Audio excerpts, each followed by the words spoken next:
Hi friends, welcome to ஹனிமிஷி kitchens. Friends, இன்றைக்கி நம்ம பார்க்க போகிற வீடியோ பார்த்திங்கன்னா கார்த்திகை தீபத்தன்னைக்கும் அதுக்கு அடுத்த நாள் பழனிக்கு போயிருந்தேங்க. அந்த வீடியோ தாங்க பார்க்க போகிறோம். வாங்க ஃப்ரெண்ட்ஸ், வீடியோக்குள்ளே போயிடலாம். கார்த்திகை தீபத்தன்னைக்கு காலையிலே பார்த்திங்கன்னா நாங்கள் வந்து கோவிலுக்கு போயிருந்தேங்க. பழனிக்கு பார்த்திங்கன்னா என் பொண்ணு காவடி எடுக்கணும். அதனால் வந்து காவடியை எடுத்துகிட்டு போய் கொடுத்து பால் அபிஷேகம்லாம் பண்ணி காவடிக்கு பூஜையை போட்டுட்டு சாமிக்கிட்டேயே வச்சுட்டு வந்தாச்சுங்க.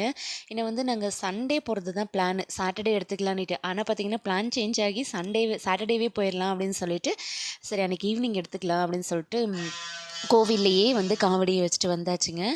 வச்சுட்டு வந்து மத்தியானம் ஒரு மணிக்கு மேலே தாங்க சமையல் வேலையை ஸ்டார்ட் பண்ணலான்னு சொல்லிட்டு சாமிக்கு வந்து கார்த்திகை தீப பொரியும் அப்புறம் வெல்லம் போட்டு பாசிப்பருப்பு ஜவ்வரிசி பாயசம் பண்ணலான்னு சொல்லிட்டு வெல்லத்தை வந்து கட் பண்ணிகிட்ருக்கேங்க. தேவையான அளவுக்கு மட்டும் கட் பண்ணிக்க போகிறேன். அதுக்கப்புறமா வந்து மீதி கட் பண்ணிக்கலான்னு சொல்லிட்டு எடுத்து வச்சிடலான்னு சொல்லிட்டு தேவையான அளவு கட் பண்ணிவிட்டுங்க. அப்புறம் பார்த்திங்கன்னா கையோடு பார்த்திங்கன்னா ஒரு அரை கப் பாசிப்பருப்பை நல்லா வாசனை வர வரைக்கும் வறுத்துக்கலாங்க. அப்புறம் கேஸை சுவிட்ச் ஆஃப் பண்ணிவிட்டு தண்ணி ஊற்றி அந்த சூட்டோடவே அப்படியே மூடி ஊற வச்சிட்டிங்கன்னா சீக்கிரம் ஊறிடுங்க. அதுக்கப்புறம் வந்து பார்த்திங்கன்னா தேங்காய் தேவைப்படுது இல்லைங்களா, அதனால் தேங்காவை வந்து சுற்றி ஓட்டை வந்து ஒரு தட்டிகிட்டே இருந்திங்கன்னா ஓட்டு தனியாக தேங்காய் தனியாக வந்துடுங்க. கையோடு வந்து தேங்காவையும் கட் பண்ணிடலாம் அப்படின்னு சொல்லிட்டு கட் பண்ணுறேங்க. கார்த்திகை தீப பொரி ரெசிபி ஆல்ரெடி நம்ம சேனலில் போட்டிருக்கேங்க. இதை பார்த்தீங்கன்னா நீங்கள் குழந்தைங்களுக்கு வந்து ஈவினிங் ஸ்நாக்ஸாவோ இல்லை வந்து ஸ்கூலுக்கு ஸ்நாக்ஸ் பாக்ஸுக்கு கூட இதை செஞ்சு கொடுக்கலாங்க. அவ்வளோ டேஸ்ட்டாக இருக்குங்க இந்த பொரி சாப்பிட்றதுக்கு. அந்த வாயில் அந்த தேங்காய், எள், பொட்டுக்கடலை, வெல்லம், பொரி இதெல்லாம் சாப்பிடக்குள்ள அவ்வளோ டேஸ்ட்டாக இருக்குங்க, கடிப்பட்டு சாப்பிடக்குள்ள. இந்த கார்த்திகை தீப பொரி ரெசிபி நம்ம சேனலில் இருக்குங்க. நான் வீடியோவை டிஸ்கிரிப்ஷனில் லிங்க் கொடுக்குறேன், தேவைப்பட்டுச்சுன்னா செக் பண்ணி பாருங்கள். ரொம்ப ஈஸியாகவும் செஞ்சிடலாங்க. பருப்பு பார்த்திங்கன்னா நல்லா பூவாட்ட வேகணுங்க, அந்தளவுக்கு வந்து வேக வச்சுக்கலாம்.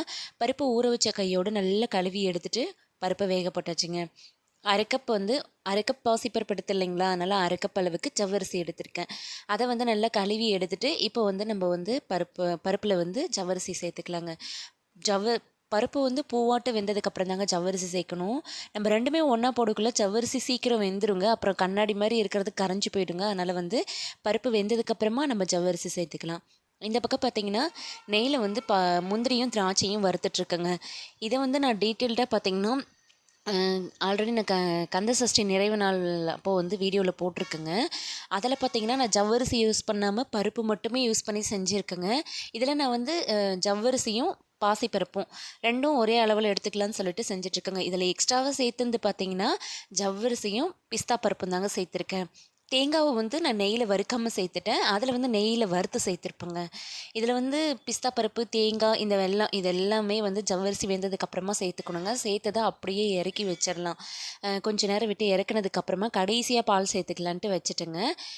4 மணி நேரத்துக்கு முன்னாடியே பார்த்திங்கன்னா பருப்பை வந்து கழுவி எடுத்துகிட்டு தண்ணி ஊற்றி ஃப்ரிட்ஜில் வச்சுட்டேங்க ஊறட்டோண்டிட்டு. அப்போ தான் வந்து நம்ம அரைக்கக்குள்ளே இந்த பருப்பு சூடேறாமல் இருக்கும் ஃப்ரிட்ஜில் வச்சுட்டா. உளுந்து வடை ரெசிபியும் ஆல்ரெடி நிறைய போட்டிருக்கேங்க, அதனால தான் நான் டீட்டெயில்டாக காட்டலை. பருப்பை 4 மணி நேரம் ஊற வச்சுட்டு தண்ணி வடிகட்டி அரைச்சி எடுத்துகிட்டு அதில் பார்த்திங்கன்னா துருவின இஞ்சி, வெங்காயம், கருவேப்பிலை, மிளகு, சீரகம், உப்பு, பச்சை மிளகா இல்லைனா வரமிளகாவை போட்டு கூட அரைச்சிக்கலாம், இல்லை கிள்ளி போட்டு கூட செஞ்சுக்கலாம். நான் வந்து பார்த்திங்கன்னா வரமிளகாவை உடச்சி வச்சுருக்கேங்க, அதனால் அதை சேர்த்துக்கிட்டேன். சேர்த்து இதெல்லாம் போட்டு நல்லா கலந்துடலாங்க. என்னென்னா இதில் நான் இந்த டைம் கார்ன்ஃப்ளவரும் அரிசி மாவு இது ரெண்டுமே எதுவுமே சேர்க்கலைங்க. அப்படியே வந்து இன்றைக்கி நான் உளுந்து வடை செய்ய போகிறேன். இப்போ பாசிப்பருப்பில் பருப்பு பாயசம் ரெடி ஆயிடுச்சு இல்லைங்களா, அதில் பார்த்திங்கன்னா காய்ச்சின பால் வந்து தேவையான அளவுக்கு ஊற்றிக்கிட்டேங்க. வெல்லத்தோட அளவு வந்து கொஞ்சம் எக்ஸ்ட்ரா தூக்கில் தான் போட்டேன். இந்த பால் ஊற்றினா சரியாக போயிடும் இல்லைங்களா.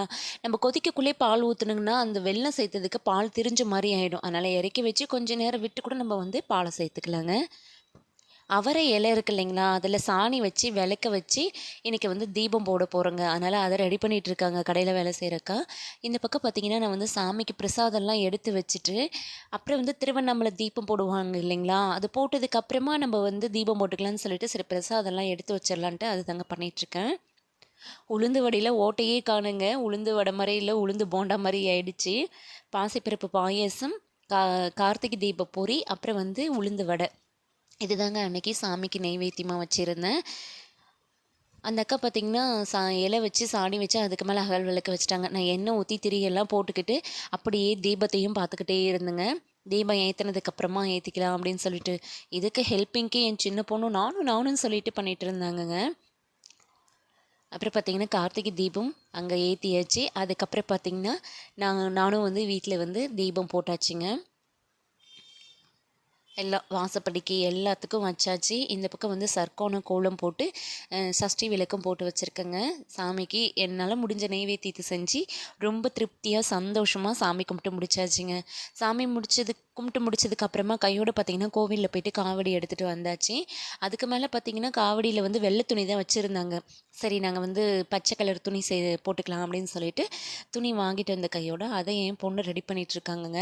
இந்த மயிலிறகெல்லாம் பார்த்திங்கன்னா எங்கள் பாட்டி வீட்டு தோட்டத்தில் மயிலுங்க நிறைய வருங்க. அப்போ வந்து போட்ட இறகுங்க தான் சேர்த்தி சேர்த்தி எங்கள் பாட்டி கொடுத்தாங்க. அது இந்த டைம் காவடிக்கு யூஸ் ஆகிடுச்சிங்க. அங்கேயே வந்து கோவில்லே வந்து இந்த மயிலிறகெல்லாம் கட்டி கொடுத்துட்டாங்கங்க. அதனால் வந்து துணி சுற்றிட்டு எடுத்துகிட்டு போகிற வேலை மட்டும்தாங்க எங்களுக்கு. அப்புறம் பார்த்திங்கன்னா அடுத்த நாள் வந்து காலையில் 6 மணிக்கு கிளம்பி ஒரு 11:30க்கெல்லாம் வந்து நாங்கள் வந்து கோவிலுக்கு ரீச் ஆகிட்டோங்க. கோவிலுக்கு ரீச் ஆகிட்டு ஆனால் அன்றைக்கி ரொம்ப கூட்டங்க. சபரிமலை கூட்டம், சபரிமலை பக்தர்கள்லாம் வந்திருந்தாங்க இல்லைங்களா, ரொம்ப கூட்டமாக இருந்துச்சு. கார் விடுறதுக்கே ரொம்ப நேரம் ஆகிடுச்சுங்க இடம் தேடி. அப்புறம் பார்த்திங்கன்னா நாங்கள் எப்போவுமே வந்து வர வழியில் பார்த்திங்கன்னா கண்ணுக்கு எங்கே மழை தெரியுதுன்னு பார்த்துக்கிட்டே இருப்போம் பழனி. ஆனால் வந்து தெரியவே இல்லைங்க அன்றைக்கி. ஃபுல்லாக மேகமூட்டமாகவே இருந்துச்சு. மழையும் பெஞ்சிட்டே இருந்துச்சுங்க. மழையவே பாதி மேகங்கள் மறைச்ச மாதிரி இருந்துச்சுங்க. மேலே போயிட்டு சாமியெல்லாம் கும்பிட்டுட்டு காவடியெல்லாம் எடுத்துகிட்டு அதுக்கப்புறமா கீழே வந்து குட்டீஸுங்க மேலே வச்சு ஃபோட்டோஸ்லாம் எடுத்துகிட்டு இருந்தேங்க. அதெல்லாம் எடுத்து முடிச்சுட்டு அப்புறம் பார்த்திங்கன்னா அங்கே கிளம்பிட்டோம். மலை விட்டு இறங்கி வந்ததே பார்த்திங்கன்னா 2:30க்கு மேலே ஆகிடுச்சு. ரொம்ப கூட்டன்றதுனால அங்கே லேட் ஆகிடுச்சுங்க கோவிலில் சாமி கும்பிட்றதுக்கு. அதுக்கப்புறம் லஞ்ச் சாப்பிட்டுக்கலான்னு சொல்லிட்டு ஹோட்டலுக்கு போனால் லஞ்சே இல்லை, சாப்பாடெல்லாம் காலி ஆகிடுச்சுன்ட்டாங்க. சரி வந்து அங்கே வந்து பார்த்திங்கன்னா பன் பரோட்டா, தந்தூரி ரொட்டி, சிக்கன் சொல்லிட்டேன், பன்னீர் ஃப்ரைட் ரைஸு, பன்னீர் மசாலா, பன்னீர் காளான் மசாலா இதுதாங்க நாங்கள் வாங்கி சாப்பிட்டுட்டு இருந்தோம். இதெல்லாம் சாப்பிட்டுட்டு இந்த கடைசியாக அந்த பிள்ளைங்க பார்த்திங்கன்னா சோடா வேணும்னு கேட்டுட்டாங்க. சோடாலாம் வாங்கி குடிச்சிட்டு அப்புறம் பார்த்திங்கன்னா கிளம்பிட்டோம்.